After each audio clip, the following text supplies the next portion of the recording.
Today I'm using simple methods and materials to make a miniature toaster oven with a realistic electric plug. Toaster ovens usually have a metal rack inside. I'm using this plastic cross-stitch canvas to make mine. I painted it black before I started cutting out the little pieces in between. I did this on purpose because I thought I'd be able to use these pieces for buttons, but I don't end up using them. I suggest trimming these before you paint because the knife was pulling the paint off of the plastic. I made the rack first so I could figure out the size of the bottom of the toaster oven. I painted the rack silver and cut out a piece of cereal box slightly larger. I want the front of the toaster oven to be at a slant, so the bottom piece is slightly wider than the top piece. I'm cutting the smaller side at an angle toward the longer side. I cut 2 of these to use as the side pieces. To transform the cereal box into metal, I'm using this aluminum tape. This particular tape has the name brand printed on the front, so I cleaned it off with some rubbing alcohol. This tape was given to me secondhand, but you can buy something like this at home improvement stores. As a substitute, you could glue down some aluminum foil, use metallic contact paper, or paint. These super shiny pieces will make up the inside of the toaster oven. The metal was having a hard time adhering to the cereal box, so I'm using tape for assembly. I'm using painter's tape, but you could use Scotch tape or some other type of tape that isn't too shiny. I'm snipping all 4 corners of the overhang on the back. I'm cutting each side of the flap at an angle. By cutting these angles, it folds in nice and neat with no overhang on the sides. On the front, I'm cutting the excess tape flush with the cereal box pieces. The tape will be staying in place, but I'm reinforcing all of the joints at this point with some white glue. I'm adding some cardboard to the right side of the toaster oven as a foundation for the buttons. I'm strengthening the cardboard and covering the corrugation using some cereal box material. The entire outside of the toaster will be painted. I'm creating a really nice smooth foundation using some wood glue. Wood glue is pretty thick and doesn't flood very well, so I'm flattening it by spreading it out. Using wood glue is my favorite way to make something look metallic, ceramic, or plastic. The wood glue dried overnight, and I remembered I need to make a door for the toaster oven. I used a hole punch to cut the 4 corners and cut straight lines between the holes. This creates rounded corners. The opening in the center will be covered with fake glass. If you're making this at home, remember to trace your door before adding wood glue to your toaster oven so you don't have to wait for the 2 pieces to dry separately like I did. While the wood glue on the door is drying, I'm imitating the look of exploding food using some Mod Podge mixed with paint. The paintbrush wasn't giving me the texture I wanted, so I used my finger to dab the paint. I removed most of the paint from the walls to make it look like the grime has mostly accumulated along the edges, on the top, and the bottom. I don't want the glass to be completely see-through and clean, so I'm scuffing it with some sandpaper and bringing back some of the transparency using Mod Podge. I learned this technique from Bentley House Minis.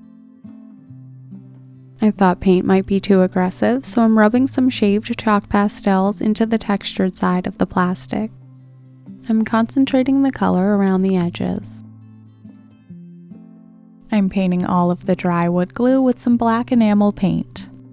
This oil-based paint has great coverage in one coat and dries nice and shiny and hard.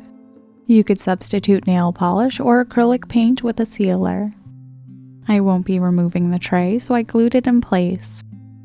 I added aluminum tape for the button panel and poked an indent using a sewing needle. I filled the hole with a clear bead colored with a red Sharpie. This looks like an indication light saying when the toaster oven is hot. I salvaged these perfectly round paper cutouts from a piece of packaging. I coated them with wood glue and added a piece of cut staple to the center of each circle. When the wood glue dried, I painted them black, and now they look like plastic dials. I tried to add numbers for a timer and to set the temperature, but it wouldn't stick to the metal. Once the wood glue on the door dried, I painted it black with enamel paint. I had to wait for the enamel paint to dry before I could glue the plastic to the back. I normally use a hairdryer or a heat gun to make acrylic paint dry faster, but I never do that with oil-based paint. To make the handle for the door, I covered a thin toothpick in a couple layers of the metal tape. I'm rolling it to smooth it out and make it stick. I got a bunch of rolls of these thin nail decor tapes from Temu. I'm using this super thin metallic one around each of the ends. The tape on the ends helps the handle stand slightly away from the door and adds a little bit of detail. I linked some videos in the description to show you how to make this functional, but I just glued my door in place. I'm disguising the exposed toothpick ends using some metallic paint. These are the pieces I cut out from the granny grating earlier. I didn't end up using them as buttons, but I did cut 4 small slivers to use as feet on the bottom of the toaster. Full-size toaster ovens have feet on the bottom, so this tiny detail makes it look more realistic. I added a tiny dab of wood glue and used the glue bottle to pick up the slivers of plastic granny grating. I'm using my X-Acto knife to reposition the feet into the final spot they'll dry in.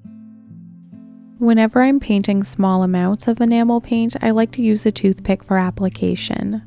Since this paint is oil-based, you need to use mineral spirits to clean the brush, so I like to avoid using a brush if possible. I have a nice stash of strings and things I've collected. I'm using a string from a price tag and some cereal box to make an electric cord for the toaster oven. I started by cutting a skinny rectangle and cut 2 corners off. I cut a smaller rectangle and cut the 2 corners off of that as well. I added wood glue to the rounded rectangle and stuck the string in the center. I allowed that to dry and used some more wood glue to build it up around the base of the string. I want to make this look like the chunky plastic piece you see at the end of an electric cord. I ended up adding 2 or 3 layers of wood glue, letting it dry in between.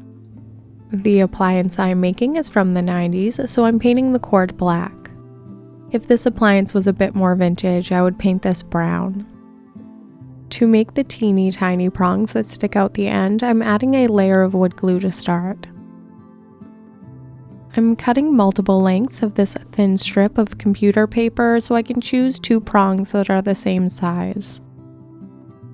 I slightly wet the tip of my tweezers and added the pieces of paper in approximately the right spot. These are just extremely skinny strips of computer paper, so I'm strengthening them with some more wood glue. I added a tiny dab of wood glue to each prong and spread it around using another piece of paper.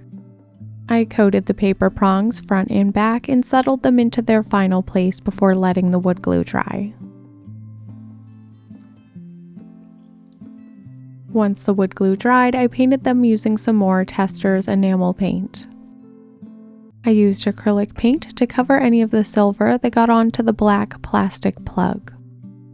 I like to take the time to add realistic details if they're simple and they add to the final project.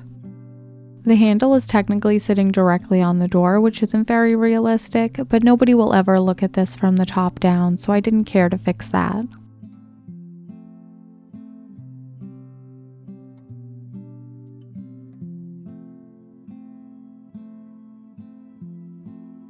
I really enjoy using everyday items and simple methods to make dollhouse miniatures.